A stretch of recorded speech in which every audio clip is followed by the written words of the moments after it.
Good morning বন্ধুরা। ঘড়ির কাঁটায় ঠিক 9:40 আর 9:40 মানেই তোমরা জানো সিটিভিএনের এডুকেশন অনলাইন। অর্থাৎ এই এডুকেশন অনলাইনে আমরা প্রতিদিন কি করি না, প্রতিদিন আমাদের স্টুডিওতে বিভিন্ন বিষয়ের স্যার ম্যাডামরা উপস্থিত থাকেন এবং তোমাদের ক্লাস নেন, তোমাদের বিভিন্ন বিষয় সম্পর্কে বোঝান। তোমরা সবাই জানো এই মুহূর্তে প্যান্ডেমিক সিচুয়েশন চলছে, যদিও সংক্রমণের হার কিছুটা হলেও এখন পর্যন্ত নিম্নমুখী, কিন্তু স্কুল কলেজ কিন্তু এখনও বন্ধ। অর্থাৎ বন্ধুরা, তোমরা কিন্তু এখনও স্কুল কলেজে যেতে পারছো না। স্কুল এবং কলেজের পরিবেশটা, সেখানকার পড়াশোনার পরিবেশটা তোমরা কিন্তু কিছুটা হলেও যেন হারাচ্ছ এই মুহূর্তে। তবুও তোমাদের যাতে পড়াশোনার কোনো রকম অসুবিধা না হয়, তাই জন্যই কিন্তু সিটিভিএন নিয়েছে এই উদ্যোগ এডুকেশন অনলাইন। প্রতিদিন আমাদের স্টুডিওতে বিভিন্ন বিষয়ের স্যার ম্যাডামরা উপস্থিত থেকে তোমাদের বিভিন্ন বিষয় সম্পর্কে বোঝান এবং তার সঙ্গে এটাও বোঝান যে কেন এই মুহূর্তে তোমাদের পড়াশোনা করাটা বাড়িতে দরকার।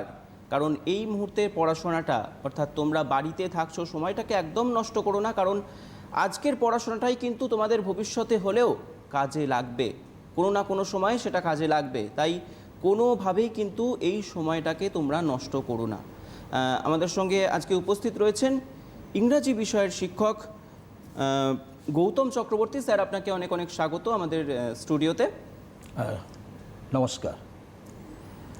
তো স্যার, আজকে তোমাদের যে ক্লাসটা নেবেন সেটা হচ্ছে ইংলিশ গ্রামার, ক্লাস 7 এবং 8-এর ইংলিশ গ্রামার আজকে স্যার তোমাদের বোঝাবেন। তোমরা অবশ্যই ভালোভাবে বোঝার চেষ্টা করো স্যারের পড়ানোগুলো, এবং তোমাদের যদি বুঝতে কোথাও অসুবিধা হয় বা স্যারের কথা যদি তোমরা বুঝতে না পারো, অবশ্যই আমাদের ফোন করো, স্যারকে ফোন করো, স্যারের সঙ্গে কথা বলো। তোমাদের যে যে সমস্যাগুলো আছে সেগুলো তোমরা স্যারের কাছে বলো, আমাদের স্যার অবশ্যই চেষ্টা করবেন তোমাদের সমস্যাগুলোকে ক্লিয়ার করার। স্যার, এই মুহূর্তে ছাত্ররা প্যান্ডেমিক সিচুয়েশনে বাড়িতে আছে, কিভাবে তারা সময়টাকে কাজে লাগাবে?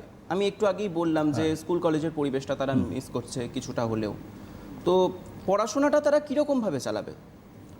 হ্যাঁ, ব্যাপার হচ্ছে এখন কোভিড সিচুয়েশন চলছে একদম, এবং পড়াশোনা সব ঘর থেকেই হচ্ছে, বিভিন্ন অনলাইন বা ভার্চুয়াল ক্লাসের মধ্য দিয়ে। তো যাই হোক, আমি এই চ্যানেল কর্তৃপক্ষ ধন্যবাদ জানাবো যে তিনি আমাকে এই রকম ধরনের একটা প্রোগ্রামে বলার সুযোগ করে দেওয়ার জন্য। আর ছাত্রছাত্রীদেরকেও বলবো যে তোমরা এই ধরনের অনুষ্ঠানগুলোতে যত বেশি পারো যোগ দাও, যাতে তোমাদের এডুকেশনটাকে তোমরা আপডেটেড রাখতে পারো। তো আজকে আমি তোমাদের জন্য ইংরেজি গ্রামারের একটা খুব ভাইটাল চ্যাপ্টার টেন্স শেখাবো এবং দেখা যাক কতটা শেষ করতে পারি। তোমরা বুঝতে থাকো, আর আমি গার্জেনদেরকে বলবো তারাও যাতে এই অনুষ্ঠানটা একটু দেখেন, কারণ ছোট ছোট আমার আজকের এই প্রোগ্রামটাই হচ্ছে খুদে পড়ুয়াদের জন্য, যারা সবে ইংরেজি ল্যাঙ্গুয়েজ শিখতে শুরু করেছে। ন্যাচারালি তাদের মেমোরাইজ করার ক্ষমতা তো বড়দের মতো হবে না, তাই বলবো আমি যখন বোঝাবো তোমরা বেশি নোট লেখার দিকে গুরুত্ব না দিয়ে তোমরা আমার টিচিংটাকে ফলো করো। তারপরে সিটিভিএন এডুকেশন অনলাইন যে ইউটিউব চ্যানেল আছে সেখানটা ফলো করে আমার পড়াগুলো বা তোমরা তখন নোট নিতে পারবে। যাই হোক, আমি আজকের বিষয়ে ফিরে আসি। একদমই তাই। অর্থাৎ স্যারের কথা ধরেই বলি যে স্যার তোমাদের যে কথাটা একটু আগেই বললেন যে তোমরা লেখার থেকে কিন্তু জিনিসটাকে বেশি করে বোঝো, কারণ ইংলিশ গ্রামারের একটা গুরুত্বপূর্ণ অধ্যায় হচ্ছে টেন্স, এবং টেন্স নিয়ে সবাইকার মনেই কিন্তু একটা কোথাও হলে ভয় থাকে, কিন্তু ভয় খাওয়ার কোনো কারণ নেই। ইংরাজি সাবজেক্টটাকে যদি তোমরা ভালোবাসো, যদি তোমরা জিনিসটাকে মন দিয়ে বোঝো, তাহলে তোমরা কিন্তু অবশ্যই খুব ভালোভাবে গল্পের ছলে জিনিসটাকে বুঝতে পারবে, এবং স্যার অবশ্যই চেষ্টা করবেন তোমাদের সেভাবেই জিনিসটাকে বোঝানোর। স্যার, শুরু করুন। যাই হোক, টেন্সের তো একটা একাডেমিক ভ্যালু আছেই, কারণ ক্লাস 7 অনওয়ার্ডস একদম মাধ্যমিক পর্যন্ত টেন্স রিলেটেড কোশ্চেন থাকেই। আর শুধু একাডেমিক নয়, কম্পিটিটিভ এক্সামেও টেন্স রিলেটেড প্রশ্ন হয়। আর তাছাড়াও ইংলিশ ল্যাঙ্গুয়েজ শেখার ক্ষেত্রে টেন্স একটা বড় ভূমিকা নেয়। তো দেখো, আমি আস্তে আস্তে শেখাচ্ছি, তোমরা দেখো। টেন্স কেন আমরা শিখব? টেন্স শিখব এই কারণেই যাতে আমাদের ইংলিশ ল্যাঙ্গুয়েজের ওপর একটা দক্ষতা তৈরি হয়। আর টেন্স কাকে বলে না, টেন্স হচ্ছে ক্রিয়া সম্পাদনের সময়কালকে টেন্স বলে। টেন্স ক্রিয়া সম্পাদনের সময়কালকে টেন্স বলে। ক্রিয়া কোনগুলো? পড়া, ওঠা, বসা, লেখা, এগুলো সব ক্রিয়া। সেই ক্রিয়াটা কোন সময় হচ্ছে, যে চ্যাপ্টারের মধ্য দিয়ে আমরা এই বিষয়টা জানতে পারছি সেটা হচ্ছে টেন্স। মানে পড়ি না পড়ছি, না পড়ব না পড়েছিলাম, ইত্যাদি বিষয়গুলো আমরা জানতে পারি টেন্স পড়ে। তা টেন্স তিন প্রকার। একটা হচ্ছে প্রেজেন্ট টেন্স, মানে যেটাকে আমরা বর্তমানকাল বলি। পাস্ট টেন্স, যেটাকে আমরা অতীতকাল বলি। আর হচ্ছে ফিউচার টেন্স, ভবিষ্যৎকাল।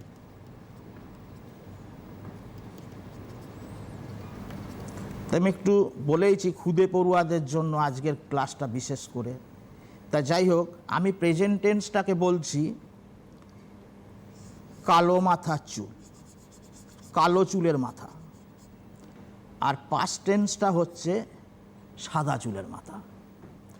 আর ফিউচারটা হচ্ছে টাক মাথা। ঠিক আছে, এবার দেখা যাক। আমি প্রথমে যেটা শিখব আইডেন্টিফিকেশন অফ টেন্স, অর্থাৎ কিভাবে একটা সেন্টেন্স দেখে সেটার কি টেন্স আছে আমরা বুঝব। তাহলে কিভাবে বুঝবো? প্রেজেন্ট টেন্স হচ্ছে এম, ইজ, আর, তারপরে তোমার হ্যাজ আর হ্যাভ, তারপরে ডু আর ডাজ, তারপরে তোমার সাবজেক্ট প্লাস ভার্বের বেস ফর্ম।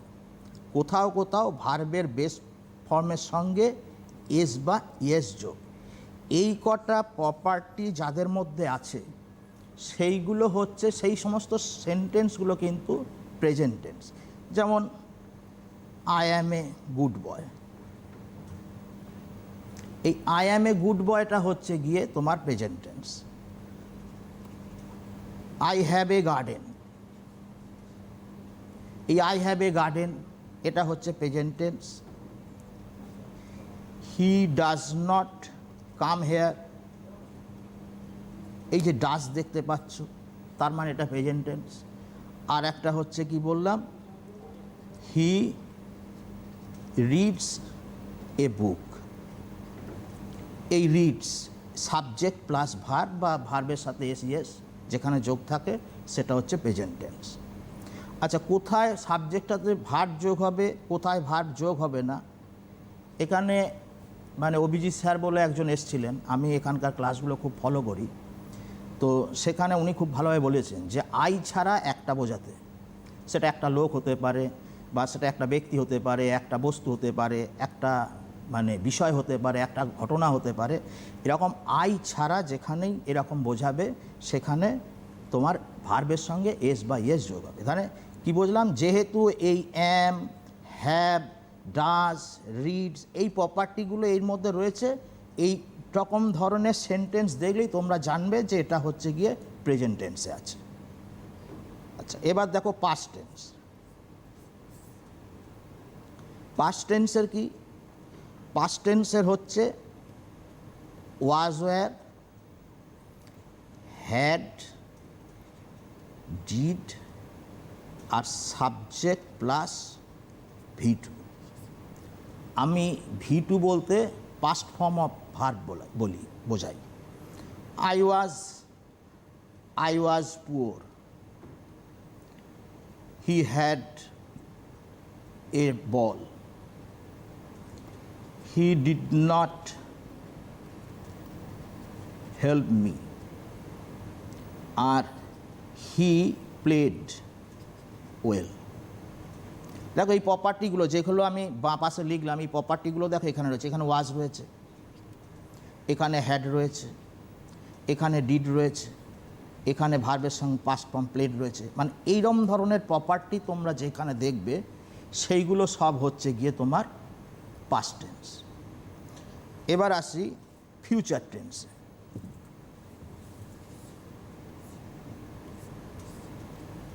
ফিউচার হচ্ছে শ্যাল আর উইল।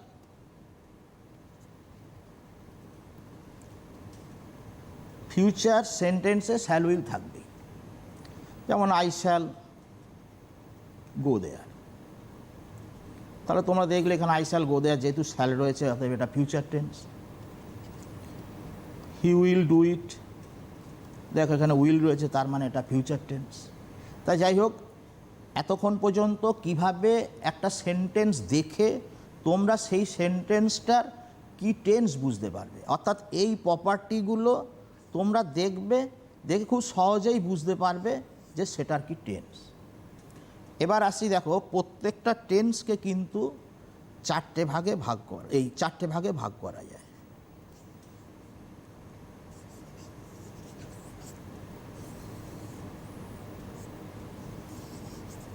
প্রত্যেকটা টেন্সের আবার চারটে ভাগে ভাগ আছে: প্রেজেন্ট, পাস্ট, ফিউচার। কেমন সিম্পল বা ইনডেফিনাইট, কন্টিনিউয়াস, তারপরে তোমার পারফেক্ট আর পারফেক্ট কন্টিনিউয়াস। তো এই ভাগগুলো আমি একটু পরে আসছি, তার আগে বলে দিই যে যেমন আমি বললাম ওঠা, বসা, পড়া, এগুলো হচ্ছে গিয়ে ভার্ব, সেরকম কিন্তু তোমার বি ভার্বটাও ভার্ব, আবার হ্যাভ ভার্ব সেটাও ভার্ব, তারও কিন্তু তিনটে করে টেন্স হয়। তোমরা আমি আছি, ধরো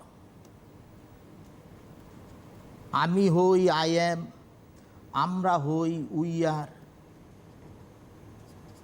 আমরা হই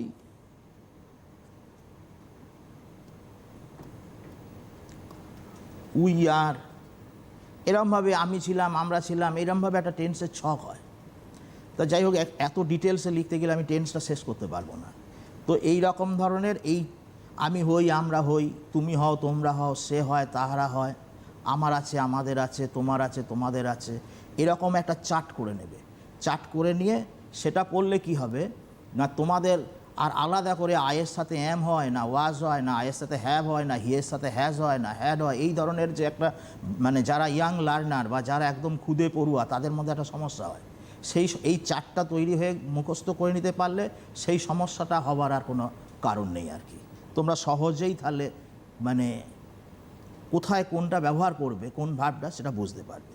যাই হোক, এবার আমি মূল টেন্সে ফিরে আসি। আর মূল টেন্সে ফিরে আসার আগে আমি টেন্সটাকে কিন্তু বলবো 12টা ভাগ আর কি, যদিও টেন্সের তো 12টা ভাগ নয়, মানে ওই আমি আবার ক্লাসিফিকেশন সহ বলি, তাই সেরকম বললে স্যার আবার 12টা ভাগ বুঝবে না। মানে অ্যাকচুয়ালি আমি 3টে টেন্সের 4, 4, 8 আর 4, 12 মানে এইরকমভাবে বোঝাতে চাইছি আর কি। তো দেখা যাক ওই ভাগগুলোতে এবার চলে আসি।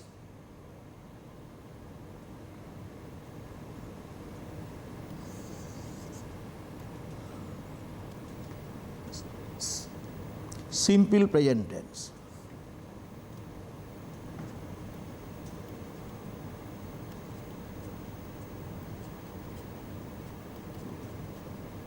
অর্থাৎ যে কাজগুলো রেগুলারলি হয় বা হ্যাবিচুয়ালি হয়, হ্যাবিট বোঝালে বা চিরন্তন সত্য ইউনিভার্সাল ট্রুথ হলে, এরম ধরনের টেন্স হয় সিম্পল প্রেজেন্ট টেন্স। আর বাংলায় মূল ক্রিয়া থাকে।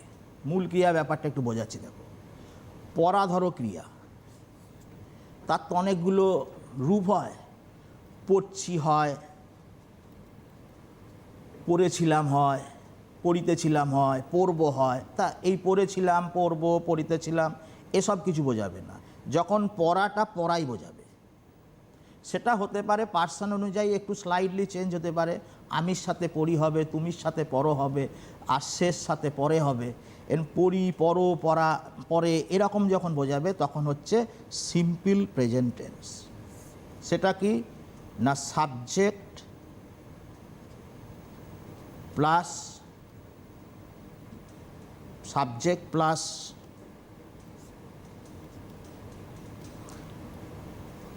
প্লাস ভার, এবং ভার্বের সাথে কখনো কখনো এস বা এস যোগ, অর্থাৎ যখন সাবজেক্ট থার্ড পারসন সিঙ্গুলার হবে তখন ভার্বের সঙ্গে এস বা এস যোগ থাকবে। আর আমি প্রথমেই বললাম যে আমি একটা ইংলিশ ল্যাঙ্গুয়েজের ক্লাস করছি। তা একটা ল্যাঙ্গুয়েজ বলতে গেলে শুধু তো আমি সবসময় অ্যাফার্মেটিভ বাক্য বলবো তা তো হয় না, আমাকে কখনো একটা নেগেটিভ সেন্টেন্স ইউজ করতে হবে, কেউ আমাকে প্রশ্ন করতে পারে বা আমি কাউকে প্রশ্ন করতে পারি। তাই আমি সবসময় যখন টেন্স শেখাই আমার ছাত্রদের মধ্যে সবসময় আমি কিন্তু তিনটে ফর্মই শেখাই, অ্যাফার্মেটিভ, নেগেটিভ, ইন্ট্রোগেটিভ, একসাথে তিনটে ফর্ম শেখাতে থাকি। তাহলে এটা হলো অ্যাফার্মেটিভ। এর নেগেটিভটা কি? সাবজেক্ট ডু বা ডাজ, নট ভার্ব। আর ইন্ট্রোগেটিভ ফর্মটা কি হবে? ডু বা does plus subject plus verb. তাহলে আমি পড়ি আই রিড,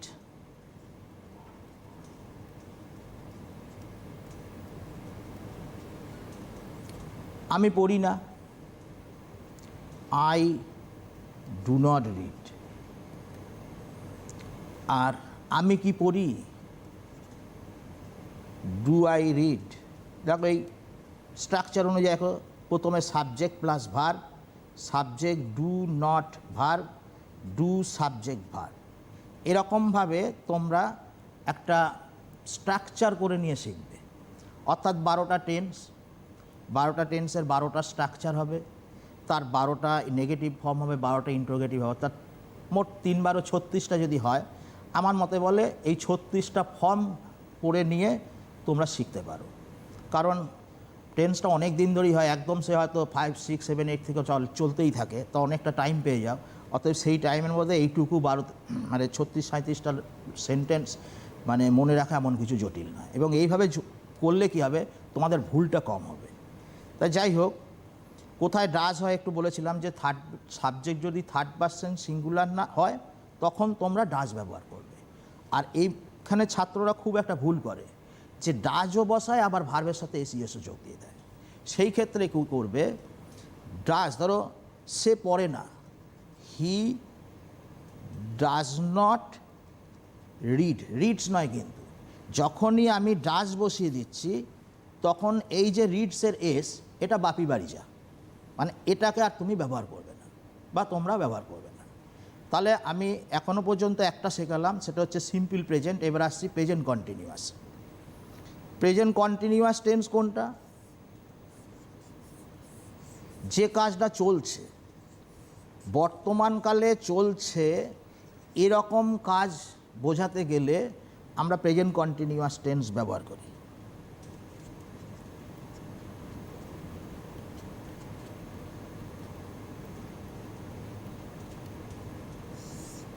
তার অ্যাফার্মেটিভ স্ট্রাকচারটা কি?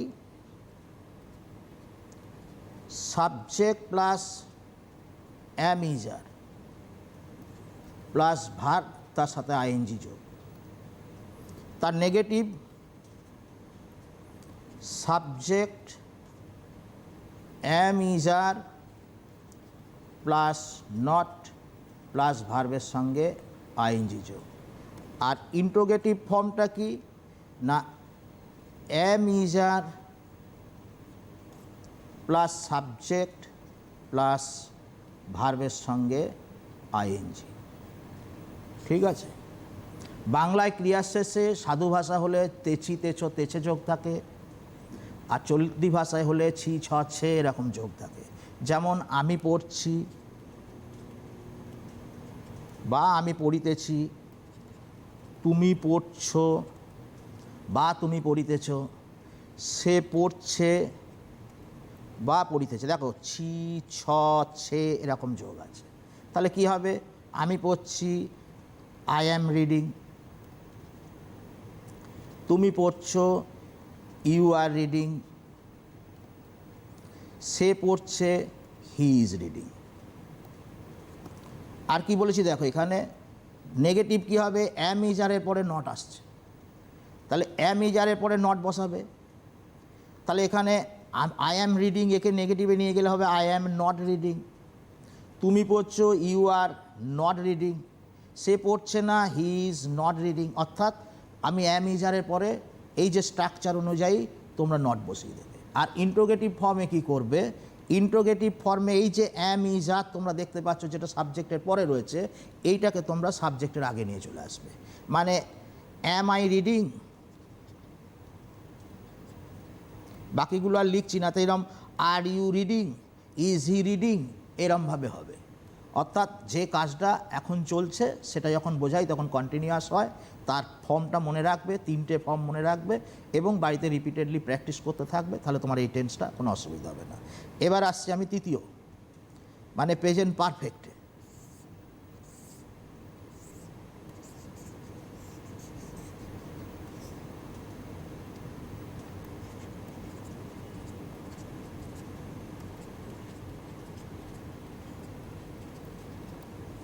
যে কাজটা রিসেন্ট শেষ হয়েছে, মানে সাম্প্রতিক, বর্তমান সাম্প্রতিককালে সবে শেষ হয়েছে, কিন্তু যার ফলটা এখনও বা প্রভাবটা এখনও বর্তমানে রয়েছে, এরকম যখন বোঝাতে চাইবো তখন আমরা প্রেজেন্ট পারফেক্ট টেন্স ব্যবহার করব। স্যারকে একটু থামাবো, আমাদের সঙ্গে ফোন লাইনে একজন রয়েছেন।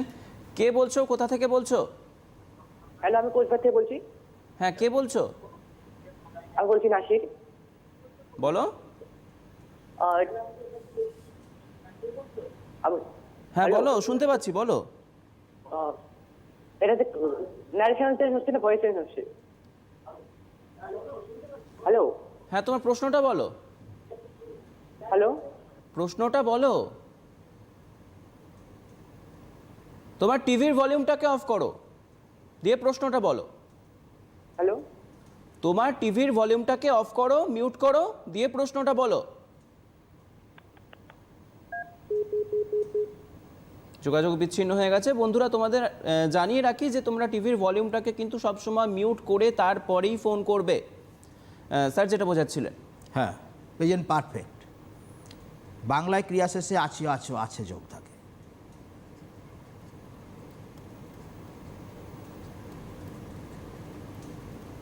স্ট্রাকচারটা কি, সাবজেক্ট হ্যাজ আর হ্যাভ প্লাস V3 মানে past participle form of verb. অর্থাৎ যখন এরকম স্ট্রাকচার হবে সেটা প্রেজেন্ট পারফেক্ট হবে। তার নেগেটিভ, সাবজেক্ট হ্যাজ হ্যাভ, তারপরে নট বসবে, তারপরে ভার্বের থার্ড ফর্ম। আর ইন্ট্রোগেটিভটা হবে has have plus subject plus ভার্বের থার্ড ফর্ম। দেখো, আমি একটি পুরস্কার পেয়েছি বা পাইয়াছি, আছি। সে একটি পুতুল কিনেছে বা কিনিয়াছে, এরকম আছি, আছো, আছে বা এছে এরকম যোগ থাকবে, তখন হবে প্রেজেন্ট পারফেক্ট টেন্স। আমি বেশি উদাহরণে যাচ্ছি না, তাহলে বেশিটা আমি কভার করতে পারবো না। আমি একটা করে উদাহরণ দিচ্ছি। দেখো, যেমন আমি একটি পুরস্কার পেয়েছি,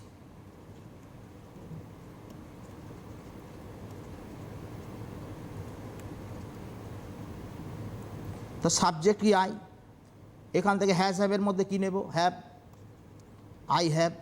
ভার্ব কি, পেয়েছি, পাওয়া, তাহলে I have got a prize. Get, got বা গটেন, তাহলে I have got a prize. তাহলে এটা নেগেটিভ কি হবে, এই হ্যাভের পরে নট বসবে, I have not goat a prize. এর ইন্ট্রোগেটিভ কি হবে, এই হ্যাভটা আগে চলে আসবে। আমি আমাদের সঙ্গে আমাদের সঙ্গে আরো একজন ফোন লাইনে রয়েছেন। কে বলছো, কোথা থেকে বলছো? দীপ্তেশ মজুমদার বারাসাত থেকে। হ্যাঁ বলো। ওই একটু আগে যে নেগেটিভটা করলেন কন্টিনিউয়াস টেন্সের, ওইটা ওই যে ভার্ব ওয়াজ হি নট হবে না ওয়াজ নট হি হবে, মানে হির পরে নটটা বসবে না ওয়াজ, মানে অক্সিলারি ভার্বের পরে হি বসবে, মানে সাবজেক্টের পরে নটটা বসবে না সাবজেক্টের আগে নটটা বসবে, ওইটা একটু যদি বলেন। হ্যাঁ অবশ্যই, স্যার বোঝাচ্ছেন, তুমি শোনো। মানে একটা ভালো প্রশ্ন হয়েছে একদম, যে উনি মানে হ্যাজ নট বসাবেন নাকি হ্যাজের পরে সাবজেক্ট বসিয়ে নট বসাবেন। এক্ষেত্রে নিয়মটা আমি বলে দিচ্ছি। যদি নাউন হয়, সাবজেক্ট যদি নাউন হয়, তাহলে নটটা কিন্তু পরে বসবে। আর সাবজেক্ট যদি প্রোনাউন হয়, তাহলে নটটা আগে বসবে। যেমন সে কি যায় না, এটা ইন্ট্রোগেটিভ নেগেটিভের প্রশ্ন। সে কি যায় না, ইজন্ট হি, সে কি যাচ্ছে না বা সে কি যায় না, ডাজেন্ট হি গো। আর রাম যায় না, ডাজ রাম নট গো, এরকম। অর্থাৎ সাবজেক্টটা দেখবে, সাবজেক্টটা যেরকম থাকবে তার উপর নটের পজিশনটা ডিপেন্ড করবে। ঠিক আছে, দেখো এবার আমি I have not goat a prize. এবার এটাকে যখন ইন্ট্রোগেটিভ হবে তখন হ্যাভটা বলেছি আগে বসাতে। আরও একটা ফোন আছে স্যার, আমরা নিয়ে নেবো ফোনটা। কে বলছো, কোথা থেকে বলছো? কে বলছো, কোথা থেকে বলছো? হ্যালো, হ্যাঁ বলো, কে বলছো? আমি কলকাতা থেকে বলছি। কে বলছো, নাম কি? নাসির। হ্যাঁ বলো। না, নাসির। হ্যাঁ বলো, প্রশ্নটা বলো। সেটাতে ক্লাস হচ্ছে, বাট হ্যালো, প্রশ্নটা বলো।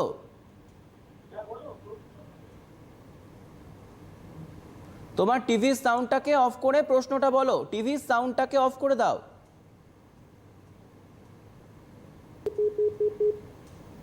তোমাদের বারবার বলছি বন্ধুরা, তোমরা টিভির সাউন্ডটাকে অফ করে কিন্তু তারপরেই ফোনটা করো। যাই হোক, যেখানে বোঝাচ্ছিলাম। আর একটা ফোন আছে স্যার, আমরা নিয়ে নেব ফোনটা। কে বলছো, কোথা থেকে বলছো? আমি ঈশিতা বলছি পুরুলিয়া থেকে। হ্যাঁ বলো। বৃষ্টি পড়িতেছে, এটার ট্রান্সলেশনটা কি হবে? এখানে তো সাবজেক্ট নেই। কোনটা বললে, আর একবার বলো। বৃষ্টি পড়িতেছে। বৃষ্টি পড়িতেছে। দেখো, বৃষ্টি পড়িতেছে, এখানে তুমি সাবজেক্ট হিসেবে ইট নিয়ে আসবে। এই ধরনের ইটগুলোকে বলা হয় ইন্ট্রোডাক্টরি ইট। একদম। যে দিয়ে আমরা সেন্টেন্সটা যেহেতু ইট দিয়ে ইন্ট্রোডিউস হচ্ছে, তো যদি আমি এখানে কোনো দিন সুযোগ পাই আবার, তাহলে তোমাদেরকে আমি ইন্ট্রোডাক্টরি ইট বা ইন্ট্রোডাক্টরি দেয়ার যে চ্যাপ্টারটা আছে সেটা বুঝিয়ে দেবো। ঠিক আছে, তাহলে ব্যাপারটা বুঝতে পারবে। যাই হোক, ওটা হবে বৃষ্টি পড়ছে, ইট ইজ রেনিং। যাই হোক, দেখো তো have I got a prize, যখন এটাকে আমরা কোশ্চেনে নিয়ে যাব।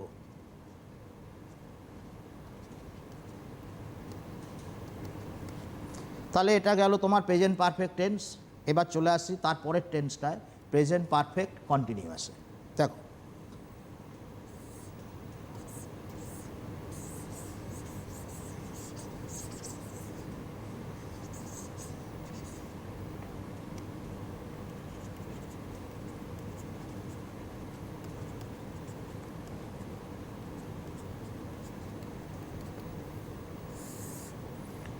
এটাও কিন্তু বর্তমানকালে একটা কাজ চলছে, কিন্তু কন্টিনিউয়াসের সাথে এর একটা পার্থক্য হচ্ছে এই কাজটা কিছু সময় ধরে চলছে। কন্টিনিউয়াসে যেমন বলা হয় আমি পড়ছি, এখানে কিন্তু আমি সকাল থেকে পড়ছি বা আমি 1 ঘন্টা ধরে পড়ছি, এরকম ব্যাপারটা হয়। অর্থাৎ তেচি তেচো কন্টিনিউয়াসের মতোই তেচি তেচ তেচে যোগ থাকবে। এবং এখানে কি, যেহেতু আমাকে একটা টাইমের ব্যাপার রয়েছে, সেই টাইমটাকে নির্দেশ করার জন্য হইতে, থেকে, যাবৎ ইত্যাদি অব্যয় পদের ব্যবহার হবে। মানে আমি সকাল থেকে পড়ছি, সারাদিন ধরে বৃষ্টি হচ্ছে, এই ধরে থেকে এই ধরনের অবজেক্ট মানে এই ধরনের মানে অব্যয় ব্যবহার হবে। তো দেখো, আমি এখানে বোঝাচ্ছি আমি সকাল থেকে পড়ছি। ও না, স্ট্রাকচারটা দেখো, এটা স্ট্রাকচারে সাবজেক্ট হ্যাজ হ্যাভ বিন, ভার্বের সাথে আইএনজি। Negative subject has have not been, ভার্বের সঙ্গে আইএনজি। আর ইন্ট্রোগেটিভ যেটা সেটা হবে হ্যাজ হ্যাভ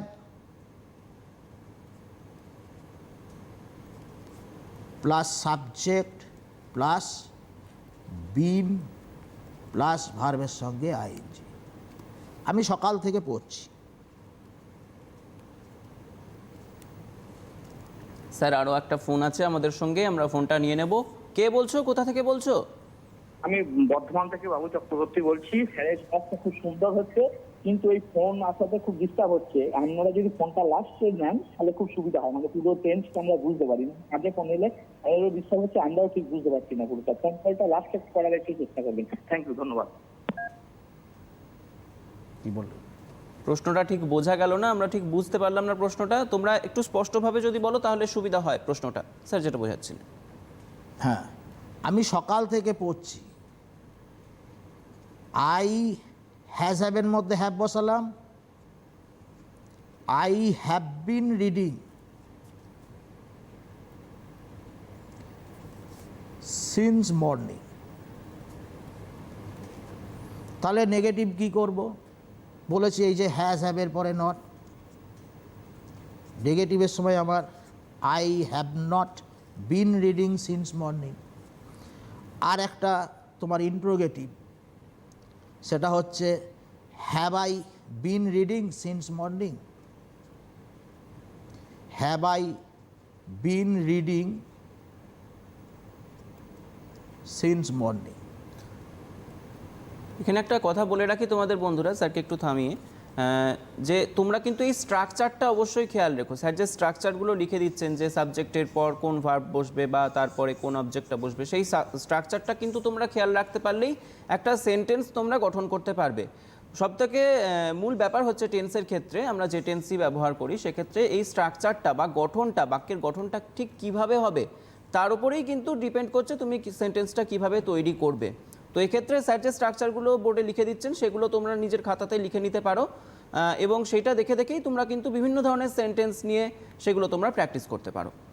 স্যার, আর এখানে যেটা আমি বললাম যে একটা মানে তোমার ফর বা সিন্স প্রিপোজিশন বসে, তা কোথায় ফর হয় কোথায় সিন্স হয় এটা ছাত্রদের মধ্যে একটু ভুল হয়। দেখো, period of time, period of time হলে তোমার ফর হবে, আর point of time, point of time হলে সিন্স হবে। পিরিয়ড মানে কি? 2 দিন 3 দিন 2 ঘন্টা 3 ঘন্টা 10 মিনিট, যখন তুমি পুরো টাইমের পিরিয়ডটা পেয়ে যাচ্ছ তখন ফর হবে। For 2 hours, for 7 days, for 10 minutes. আর সিন্স কী হবে? যখন টাইমটা পয়েন্ট করা থাকবে, যে সকাল থেকে বিকাল থেকে 1900 সাল থেকে, তা since morning, since afternoon, since 19, এরকম আর কি। তাহলে কোথায় ফর আর কোথায় সিন্স হবে সেটা বোঝালাম। এরপরে আসছি পরের টেন্সটা, সিম্পল পাস্ট টেন্স।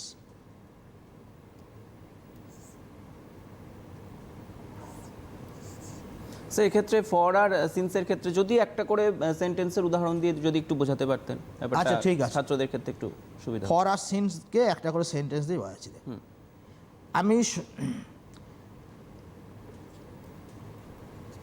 আমি সকাল থেকে খেলছি।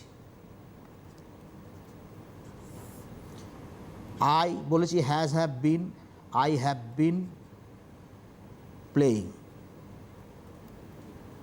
সকাল থেকে, তারপরে কিন্তু টাইমটা বলা নেই, পয়েন্ট করা আছে, শেষ করা হয়নি। অতএব সিন্স মর্নিং। আর বৃদ্ধটি 1 সপ্তাহ ধরে কোভিড-19 ভুগছেন। বাংলাটা লিখছি না কারণ টাইম নেই। বৃদ্ধটি 1 সপ্তাহ ধরে কোভিড-19 ভুগছেন। দ্য ওল্ড ম্যান, না 1 সপ্তাহ ধরে নয়, গত সোমবার, না 1 সপ্তাহ ধরে, sorry. The old man has been suffering from কোভিড-19 ফর এ উইক। যেহেতু একটা পুরো পিরিয়ড পেয়ে গেছে, ওই জন্য এখানে ফর বসালাম। আর সকাল থেকে যেহেতু পয়েন্ট করা রয়েছে টাইমটা, পিরিয়ডটা পাচ্ছি না, ওই জন্য এখানে সিন্স বসালাম। স্যার আমাদের সঙ্গে একটা ফোন আছে, আরও একটা ফোন আছে। কে বলছো, কোথা থেকে বলছো? আমি অন্তরা মণ্ডল বলছি, মথুরাপুর থেকে। হ্যাঁ বলো, প্রশ্নটা কি?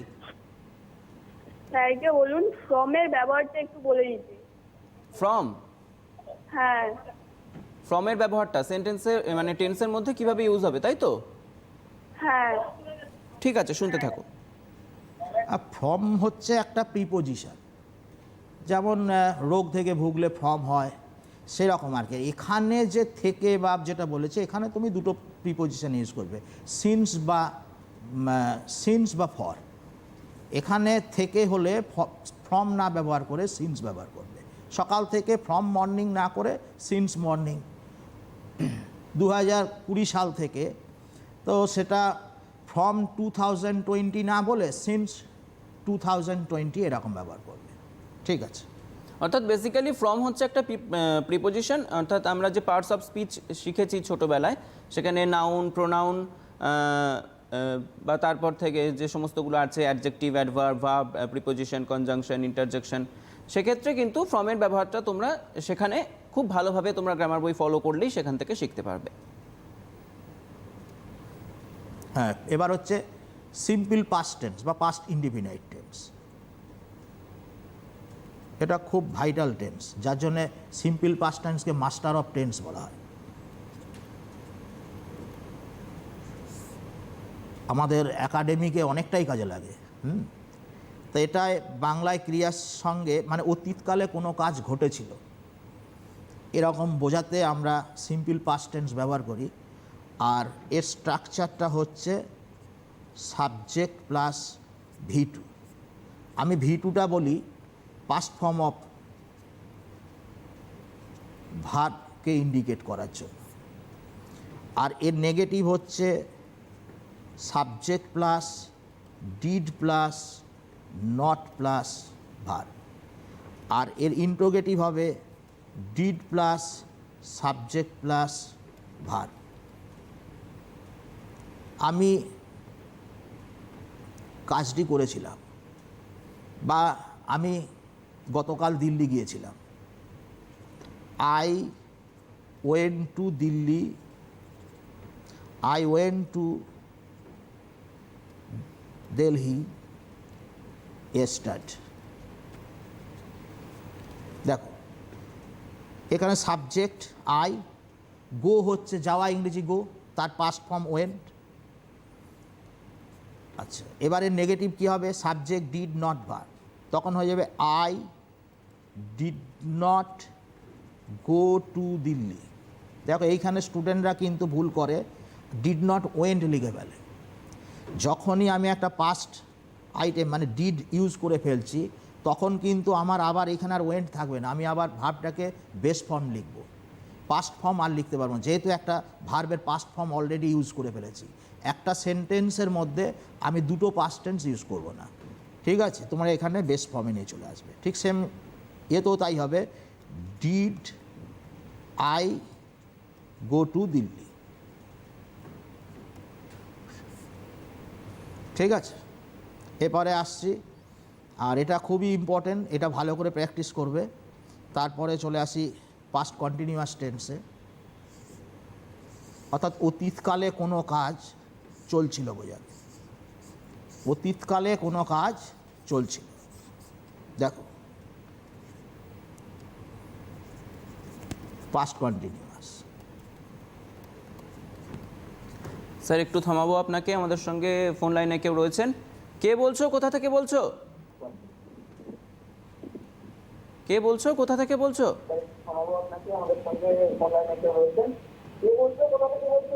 তোমরা টিভির ভলিউমটাকে অফ করে দিয়ে প্রশ্নটা বলো। টিভির ভলিউমটাকে কমিয়ে দাও, মিউট করে দাও।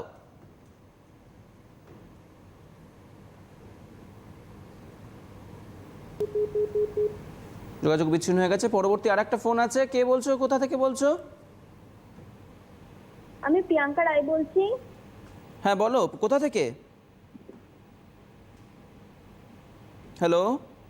হ্যাঁ, আমি বর্ধমান থেকে বলছি। হ্যাঁ বলো, প্রশ্নটা বলো। প্রেজেন্ট কন্টিনিউয়াস টেন্স কাকে বলে? প্রেজেন্ট কন্টিনিউয়াস টেন্স কাকে বলে? ঠিক আছে, শুনতে থাকো, স্যার যদিও বা বুঝিয়ে দিয়েছেন, আরও একবার বোঝাবেন অবশ্যই। মানে বর্তমানকালে কোনো কাজ চলছে এরকম বোঝানোর জন্য প্রেজেন্ট কন্টিনিউয়াস টেন্স হয়। ঠিক আছে, আর এই টেন্সের কনসেপ্ট করার সময় তোমার এরকমভাবে বুঝতে হবে আর কি, যে একটা কাজ চলছে মানে বর্তমানে চলছে, রানিং, সেরকম বোঝাতে প্রেজেন্ট কন্টিনিউয়াস টেন্স ইউজ করা হয়। এবার তার কনস্ট্রাকশন কী আছে, সেন্টেন্স স্ট্রাকচার, নেগেটিভ ফর্ম, এগুলো ভালো করে শেখো, তাহলেই হবে। দেখো পাস্ট কন্টিনিউয়াস টেন্স, যেমন এখন একটু আগে প্রশ্ন হলো প্রেজেন্ট কন্টিনিউয়াস কাকে বলে। তা এখন পাস্ট কন্টিনিউয়াস টেন্স কোন জায়গাটায় আমরা ব্যবহার করব?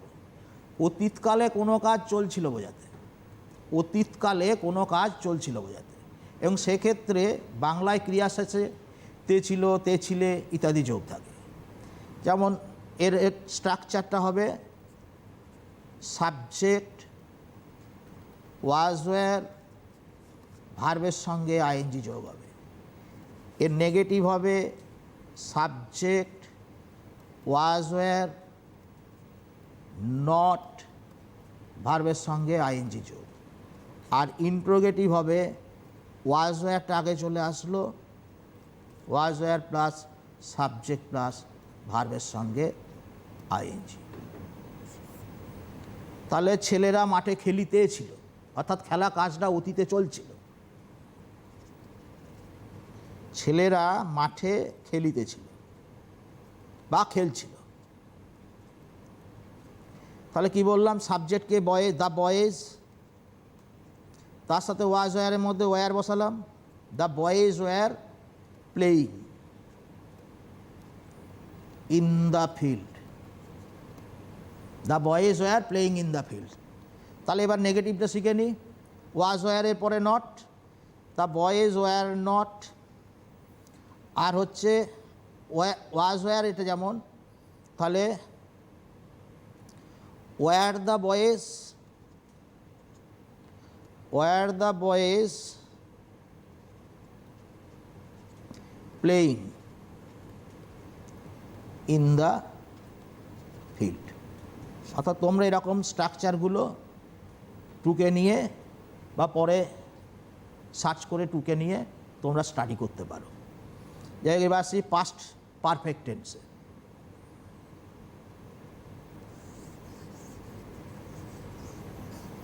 দেখো,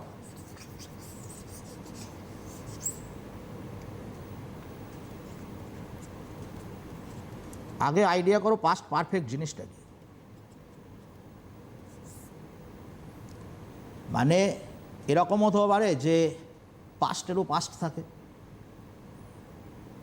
তুমি আসার আগে আমি অঙ্কটা করেছিলাম, তাহলে আমি অঙ্কটা করেছিলাম কি, আমার অঙ্ক করাটা হচ্ছে পাস্টের ব্যাপার, কিন্তু আমার আসারটা তারও আগে। অর্থাৎ যখন পাস্টের পাস্ট হয়, এরকমভাবে মনে রাখো, সেটা হচ্ছে পাস্ট পারফেক্ট। অর্থাৎ অতীতকালে দুটো কাজের মধ্যে যে কাজটা তোমার আগে হয়। স্যার আর একটা ফোন আছে, একটু থামাবো আপনাকে। কে বলছো, কোথা থেকে বলছো? স্যার আমি অন্তরা মণ্ডল বলছি মথুরাপুর থেকে। হ্যাঁ বলো। স্যার বলো, প্রশ্নটা বলো। স্যার বলছি যে ওখানে হচ্ছে কি স্যার বসিয়েছে দ্য বয়েজ ওয়্যার প্লেইং, কিন্তু স্যার তো ওখানে ওয়্যার বসিয়েছে। The boys were playing. তুমি একটু টিভির ভলিউমটাকে অফ করো, দিয়ে প্রশ্নটা করো। টিভির ভলিউমটাকে একটু অফ করো। হ্যালো, টিভির ভলিউমটাকে অফ করে প্রশ্নটা বলো। The boys were playing. বলছি স্যার, স্যার ওখানে দ্য বয়েজ ওয়্যার প্লেইং, কিন্তু ওখানে তো ওয়াজ বসতে পারতো, ওয়্যার কেন বসালো? হ্যাঁ দেখো, দা বয় হলে ওয়াজ হতো। দা বয় হচ্ছে সিঙ্গুলার, সিঙ্গুলারের সাথে ওয়াজ হয়।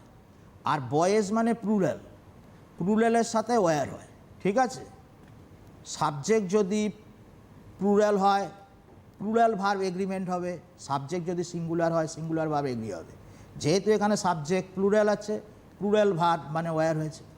ঠিক আছে, দেখো পাস্ট পারফেক্ট যেটা বললাম, অতীতে দুটো ঘটনা বা দুটো কাজের মধ্যে যেটা আগে হবে তার সেরকম বোঝালে পাস্ট পারফেক্ট হয়। এর স্ট্রাকচারটা কি, সাবজেক্ট প্লাস হ্যাড প্লাস ভার্বের থার্ড ফর্ম, মানে past participle form of verb. তার নেগেটিভ হচ্ছে সাবজেক্ট হ্যাড নট ভার্বের থার্ড ফর্ম। তার ইন্ট্রোগেটিভ হচ্ছে হ্যাড প্লাস সাবজেক্ট প্লাস ভার্বের থার্ড ফর্ম। শিক্ষক মহাশয় আসার আগে আমি বাড়ির কাজ শেষ করেছিলাম। দুটো ঘটনা, একটা শিক্ষক মহাশয় আসা আর একটা বাড়ির কাজ শেষ করা। তো দুটো কাজের মধ্যে কোনটা আগে হয়েছিল? আমি বাড়ির কাজ শেষ করেছিলাম, এটা আগে হয়েছে। শিক্ষক মহাশয় আসে, বাড়ির কাজ শেষ করেছিলাম। তাহলে I had finished homework before teacher কেম। এরম ক্ষেত্রে কি হয়, যে কাজটা আগে হয়েছিল তার হয় পাস্ট পারফেক্ট, যে কাজটা পরে হয়েছিল সেটা হয়ে যায় সিম্পল পাস্ট। সিম্পল পাস্ট আমি একটু আগে বুঝিয়েছি, সাবজেক্ট প্লাস ভার্বের পাস্ট ফর্ম। সাবজেক্ট ছিল টিচার, তার ভার্বে আসা ইংরেজি কেম, তার পাস্ট ফর্ম হয়েছে। আর এটা আমি বাড়ির কাজ করেছিলাম, এটা হলো পাস্ট পারফেক্ট, সাবজেক্ট হ্যাড, ভার্বের থার্ড ফর্ম। এর নেগেটিভও সেরকম হবে, এই হ্যাডের পরে আমরা নট বসাবো, যে শিক্ষক মহাশয় আসার আগে আমি বাড়ির কাজ করি নাই, তাহলে আই হ্যাড নট, বাড়ির কাজ শেষ করি নাই, I had not finished homework before teacher came. আর যদি ইন্ট্রোগেটিভ ফর্মে বলি যে শিক্ষক মহাশয় আসার আগে কি আমি বাড়ির কাজ শেষ করেছিলাম, তখন এই হ্যাডটা সাবজেক্টের আগে আসবে। তাহলে had I finished homework before teacher came. Had I finished homework before teacher কেম। এবার পাস্টের আর একটাই বাকি আছে, সেটা হচ্ছে পাস্ট পারফেক্ট কন্টিনিউয়াস।